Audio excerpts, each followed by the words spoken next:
Mason was utterly shocked. He couldn't believe how agile his body was. The fuck is wrong with you? There's my guy. Your mind may not remember, but your body does. I mean, you were our top spy after all.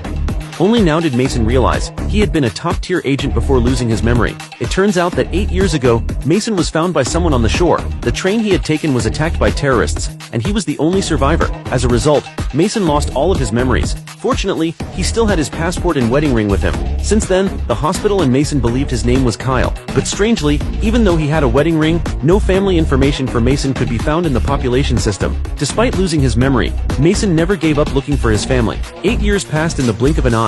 Although Mason regularly visited psychologists and all kinds of brain specialists, his memory never returned, so he decided to settle down in this place. But one day, the news suddenly reported a terrorist attack in a certain area. As he watched the explosion on TV, memory fragments suddenly flashed through Mason's mind. He hurried to consult his psychologist, but his memory loss had lasted 8 years, and even the top psychologist was helpless. Also, the police population system had no record of Mason's alias Kyle. However, the psychologist said the citizen system had improved in recent years, and suggested Mason extract his DNA to check a higher-level database. At the same time, the spy organization Citadel, Mason belonged to it, had only one member left, his superior Bernard. Now Citadel had lost all its former power, so Bernard had to do everything by himself. Intelligence gathering, infiltration, capture and interrogation. While he was interrogating a suspect, an alarm suddenly sounded.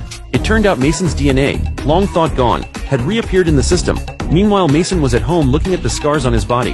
He was more eager than ever to confirm his true identity, so he went to the warehouse to check the belongings from his past. Just then, he received a warning. Someone had broken into his house, but since he had lost all his memories, he was easily overpowered. The one who broke in was his superior Bernard. Facing the former top agent of Citadel, Bernard was not surprised at all, as if he had already known Mason had lost his memory. There was no time to explain. Bernard quickly rushed Mason's family into the car. He then started the engine and activated the hypnosis system. Soon Mason and his family fell into a deep sleep. Not long after, they were brought to Citadel's headquarters. Mason's DNA had already been uploaded to the advanced database. If Bernard didn't get to them in time, Mason's family might have been killed by the terrorists. 8 years ago, the terrorist group had tried to control the world. They launched a coordinated strike on all Citadel agents at the same time. Besides Mason, who had survived, only Bonison, who was on a business trip, made it. After removing Citadel from their path, the terrorist group started controlling officials worldwide. Now they believed the time was right to steal nuclear weapon keys from Citadel's secret base. Their top priority now was to stop them from getting those keys.